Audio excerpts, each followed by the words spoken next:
Submarine down. A submarine has failed to surface when scheduled and presumed to be in trouble.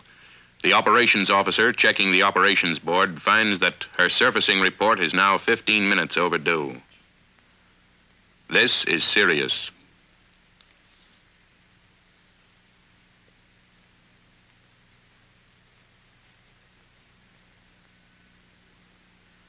Communications cannot be established. She will not answer her radio call.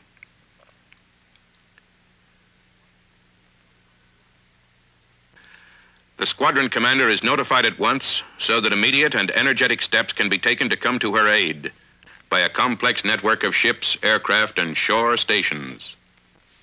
The submarine search and rescue plan set up for this emergency is put into effect. All units involved know their jobs and are ready to carry them out the minute the word of the disaster is flashed. Every available means is taken for just one purpose: find that submarine and prepare to get her crew out fast.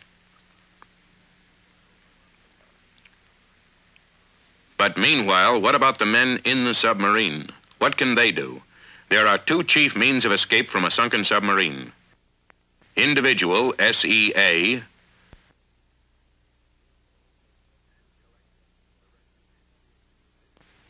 and collective, the rescue chamber. This film will show conditions in a sunken submarine and how to escape by these two methods. This is the after torpedo room of the sunken submarine. These men are in plenty of trouble and they know it. At the time this submarine went down, there were no officers present. The senior man is Baxter, torpedoman first. It's up to him. First, the smoking lamp is out. Those cigarettes will foul the air and burn up valuable oxygen.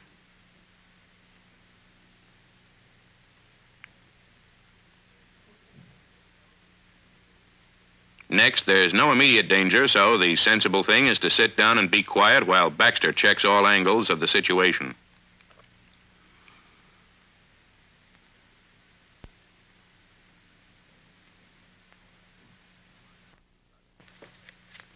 No answer. The line must be cut.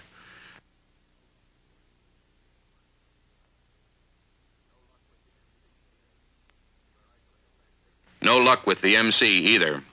You're isolated, Baxter. The responsibility is yours. You've got to make all the decisions and make them right. You have 7 men besides yourself depending on you. Don't let them down.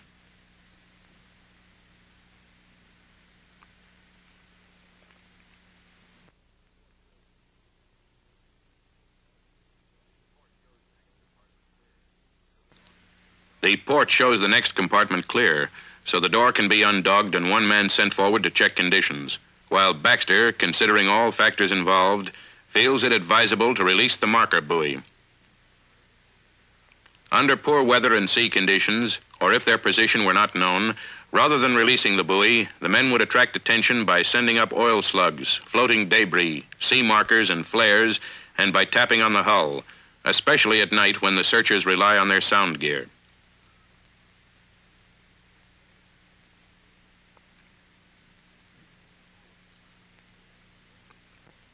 The 2 forward compartments are clear. Good.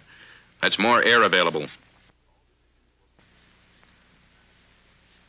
All decisions will be made by the senior man, Baxter, but it never does any harm to talk over the problems with experienced shipmates. As the leading torpedoman, Baxter knows his compartment and knows his job, but it's always wise to check the emergency bills so that no important steps will be forgotten. The air purification formula shows it won't be necessary to bleed in any additional oxygen for quite a while. We better pass down a canister of CO2 absorbent to keep the concentration of CO2 in the compartment down.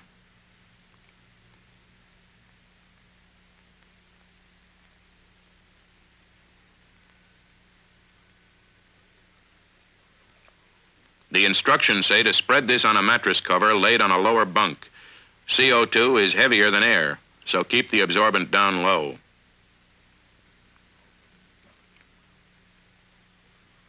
Also, this absorbent is a mild skin irritant. Put on rubber gloves to avoid direct contact.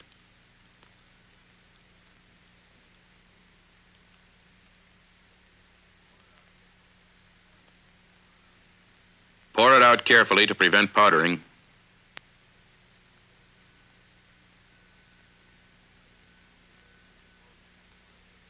And spread it in a thin layer to expose maximum surface and to obtain maximum absorption.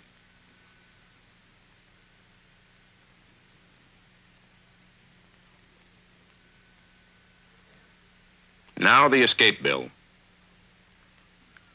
That is the big decision, how to get out. Well, we're pretty safe here, for now. There's no immediate danger and we have plenty of CO2 absorbent. Emergency drinking water, food and fruit juices, and ample supplemental oxygen.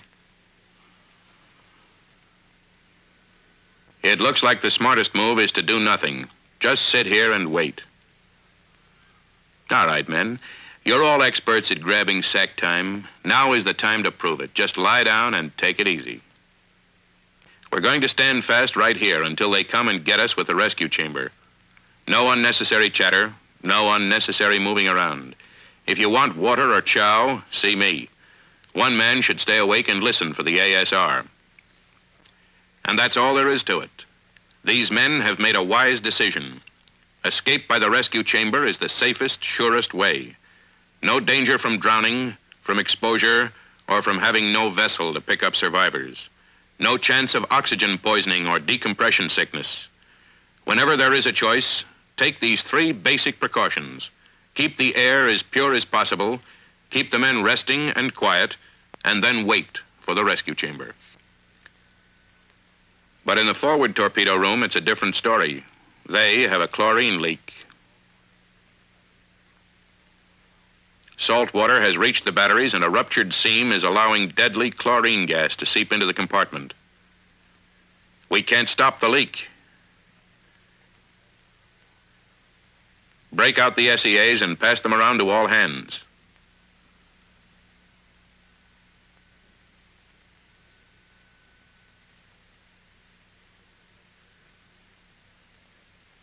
Rig them as respirators by removing the canister caps and pulling the cellophane wrappers off the flutter valves.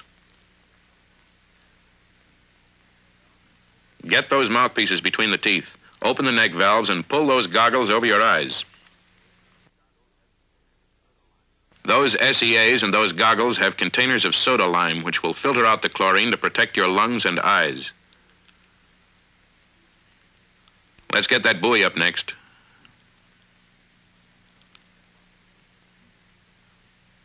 Now to check our position. Depth not quite 100 feet. Water 58 degrees. Not too bad. Prepare for individual escape immediately. When circumstances such as these indicate escape by SEA, it is essential to carry out the plan as promptly as possible before the confinement and gradual fouling of the air have a chance to weaken the men. The first item on the escape bill is to rig the compartment and trunk. Since it is impossible to talk with a mouthpiece between the teeth, the lieutenant must make all his communications by gestures. Here he is signaling for 4 men to break out the inflatable life raft pictured here.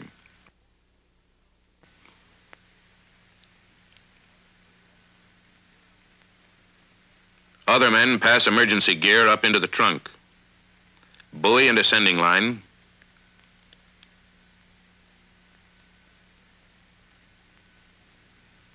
Diver's knife,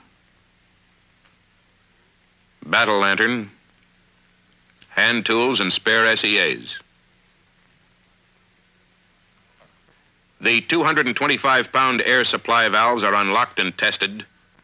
The oxygen lines are blown down to clear them and the oxygen regulators are set at 60 pounds over bottom pressure. Everything is in order. So the lieutenant briefs the first 3 men, making sure that one has a short piece of line which will be used in sending up the life raft. Okay, up you go. The men remove only their shoes, keeping on the rest of their clothes as a protection against exposure.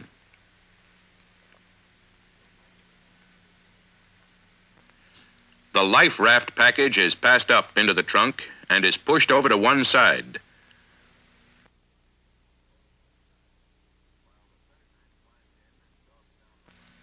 while the third man climbs in and dogs down the hatch.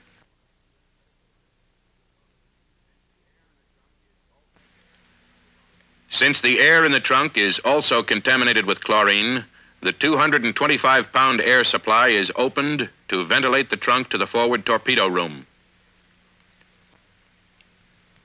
When the air in the trunk is purified, the vent to the forward torpedo room must be closed.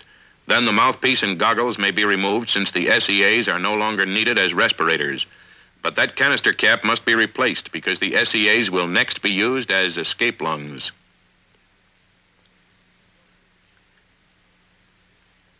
To be sure everything is ready, the SEAs are checked over one final time.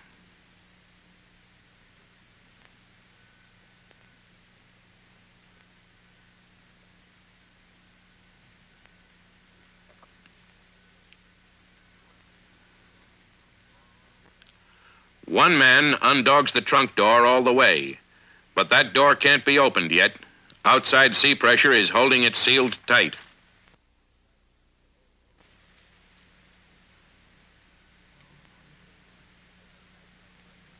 So, in order to equalize inside and outside pressure, one man ducks down, opens the flood valve, and starts flooding the trunk. As the rising water compresses the air, the men breathe in a normal manner to equalize the air pressure in their lungs with the increasing air pressure in the trunk. To prevent ear block, they close the mouth, hold the nose, and blow. The trunk is rapidly flooded until the water level reaches the top of the door. Here, one man adjusts his goggles for better underwater vision and closes the canister valve. That canister will filter chlorine and other gases out of the air, ventilating the goggle, but it won't stop water. So close the valve or you'll have salt water in your eyes. With the valve closed, the man ducks down and swings the door open. For purposes of clarity, these scenes are being photographed in the training tank at New London, Connecticut. While it is not considered dangerous to breathe oxygen at depths of 100 feet or less during escapes, to be on the safe side, the man is holding his breath, ducking back into the trunk whenever he needs more air. Here, after feeling around for obstructions, he returns to the trunk.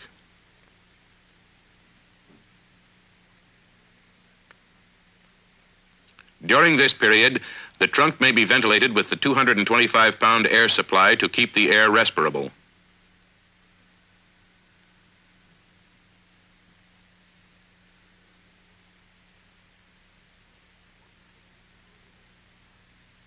Next, one man takes the buoy and ascending line and streams it from the trunk door. He pays out the line steadily until he feels slack, indicating that the buoy watches.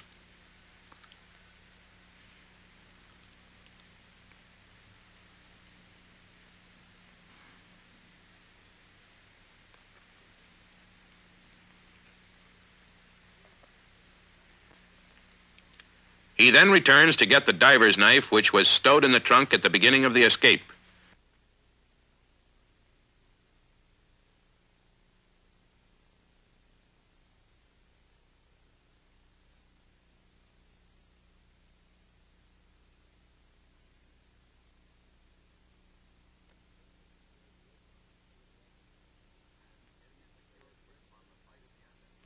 And getting a secure grip on the bight of the ascending line, he cuts away the excess. In actual practice, the excess line and reel would be thrown under the superstructure well clear of the escape trunk to prevent any possibility of the line unwinding and fouling the trunk door. The ascending line is then secured to a pad eye outside the door. On a submarine, this pad eye is located 9 inches above the door.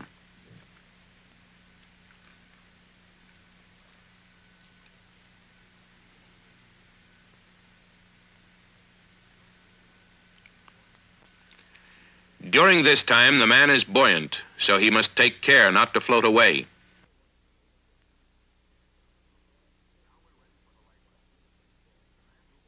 Now we're ready for the life raft. The man who brought up the short piece of line ducks out through the trunk door and hooks this piece around the ascending line, bringing both ends back into the trunk.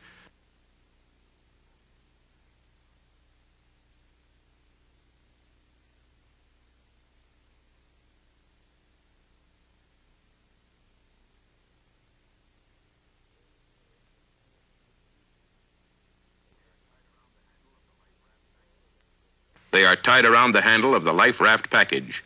The life raft may now be pushed out through the door where it will float to the surface of its own buoyancy.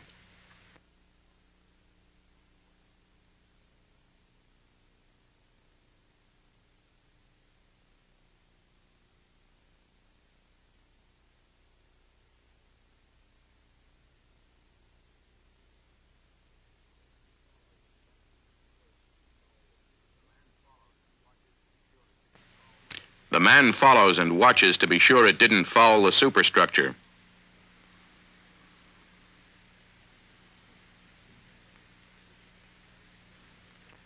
If at any time it is necessary to communicate with the compartment below, the men may do so by tapping on the hatch using the signals listed on this brass plate mounted on the trunk overhead. And now we're about ready. But before starting, remember these important words of caution. If life depends on it, the SEA can be used for escapes from as deep as 300 feet. However, pressures encountered at such depths greatly increase the hazards, so thorough indoctrination and maximum care are necessary for success. Foremost among these hazards are oxygen poisoning, which produces convulsions. Although oxygen is safe to use at depths of 100 feet or less in an escape, breathing the high partial pressures of pure oxygen at greater depths can be dangerous to fatal. However, if air is used to breathe and to charge the SEA at depths over 100 feet, the danger of oxygen poisoning is largely eliminated. Anoxia, or lack of oxygen. Tests have shown that the compressed air breathed by men at depths to 300 feet contains sufficient oxygen for the average ascent, provided there are no undue delays after the SEA has been charged. Decompression sickness, or bends. Experience with divers indicates that while decompression sickness is a problem, it is generally not serious because of the comparatively short time the men are under pressure in a well-executed escape. Excitement and confusion can intensify these hazards to the point of disaster. Strong leadership, clear heads, and calm execution of the escape are absolutely essential to success. The escape party is now ready. The first man checks his oxygen supply valve, takes a few breaths underwater to be sure that it's working properly, then gets a final charge and ducks out.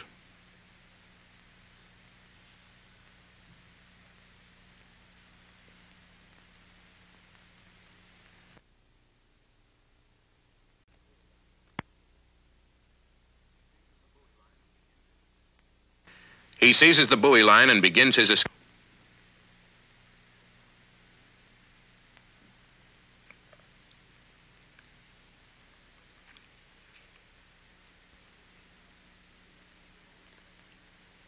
After a 10-second interval, the second man will start his ascent.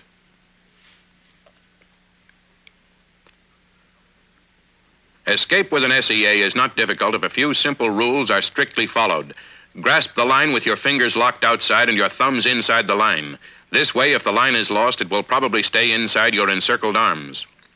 Arch your back with the head well clear to prevent your mouthpiece or goggles being kicked off by the first man's feet. Hold the ascending line between your feet and allow yourself to float to the surface at a steady rate of about 1 foot per second. As demonstrated by this training tank instructor, do not hold your breath. Breathe through the mouthpiece a little harder than normal, but be sure to exhale. Holding the breath will build up internal pressure and can rupture the lung walls with serious and even fatal results. If the legs should slip from the line and float out, air will be spilled from the flutter valve.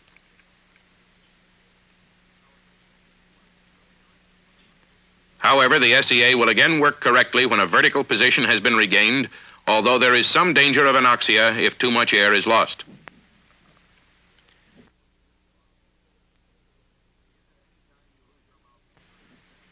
If at any time you lose your mouthpiece or it should fail to work, simply resort to free escape. Purse the lips and blow as if whistling. It is usually necessary to exhale continuously to equalize the pressure of compressed air in the lungs with the decreasing outside water pressure. If a feeling of fullness in the chest is felt, it means that more exhalation is necessary. This instructor is showing how, if the line is lost, to slow your ascent by spreading the arms to act as a brake.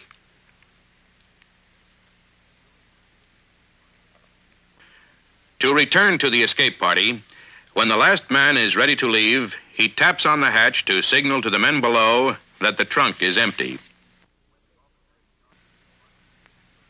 When the officer in charge of the compartment hears this signal, he alerts the next group of men. Since there is no life raft on this trip, 4 men, the normal capacity of the trunk, are selected.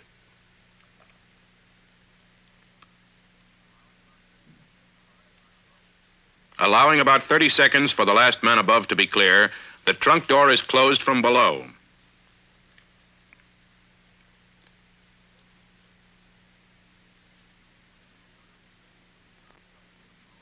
Then the water is drained from the trunk by either blowing or dumping into the torpedo room.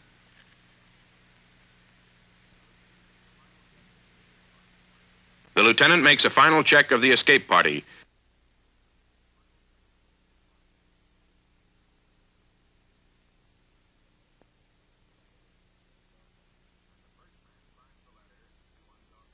And the first man climbs the ladder to undog the hatch.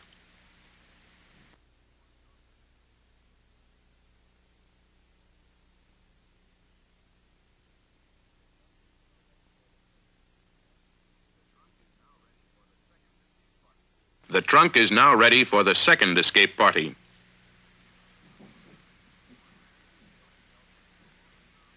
One man who has shown himself to be cool and calm in this emergency is designated to be in charge. These men will now exactly follow the steps of the first escape party, who should now just about be breaking the surface.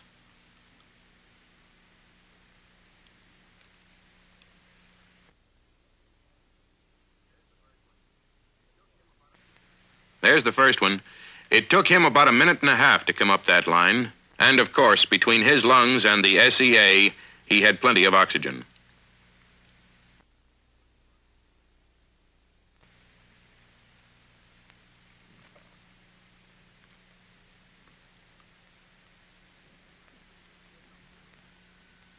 That raft will be a big help now.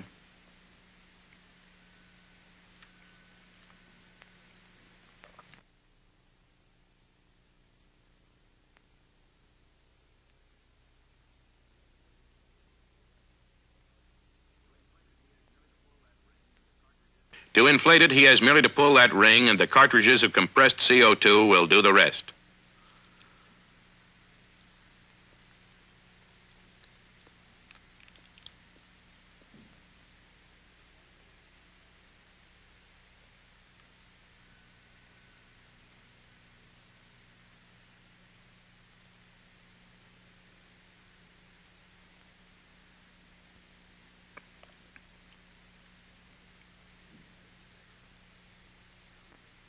There's the second one.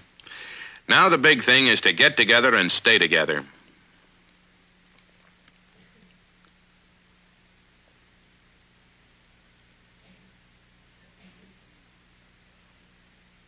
It's all too easy to become separated, particularly at night or in rough weather, turning a potentially simple rescue operation into a disaster. Watch out for sunburn, roll down your sleeves, keep covered, and prevent it. And that's it. By understanding the equipment involved, the SEA and the trunk, and by training in underwater techniques, these men have each made a successful individual escape.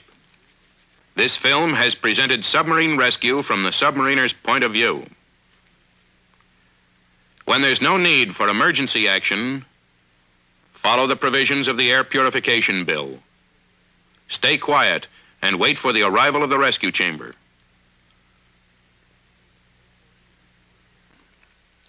But if for any reason you can't wait, then make up your minds to get out and get out promptly. That calls for a cool head, know-how, and training.